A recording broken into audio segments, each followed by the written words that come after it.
namin sa ICC para sumaksi. Sabi ko akong makakita ng magandang paraan ng paghahanap ng katotohanan. At lalong-lalo na ngayon yung defense magpapresenta.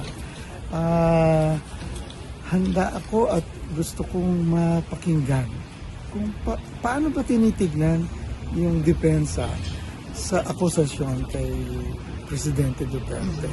Handa akong makinig. At palagi ko nakikinig din yung mga biktima, yung mga pamilya ng mga pinatay. Masasabi ko lang, kasama niyo ako sa paghanap ng katotohanan at ng katarungan. Pagtiwalaan natin yung totoo sa kalooban mo. Alam niyo yung totoo eh. Alam niyo yung saksi. Saksi kayo sa totoo eh. At daman-daman ninyo yung kawalan ng katarungan.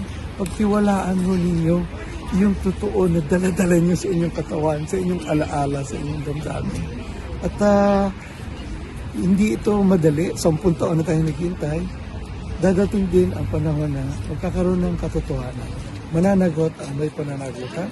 Makakalaya yung walang kasalanan.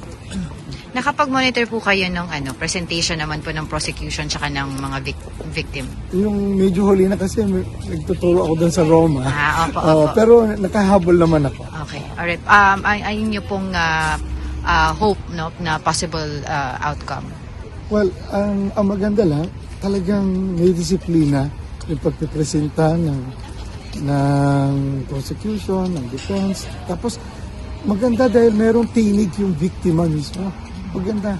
So, sabi ko na makita, ano yung magandang paraan ng paghanap ng totoo at ng makatarungan. Salamat po. Sana, huwag tayong lalong paghati-hatiin ng ganitong proseso. Sana, sabay-sabay tayo maghanap ng totoo at saka ng katarungan.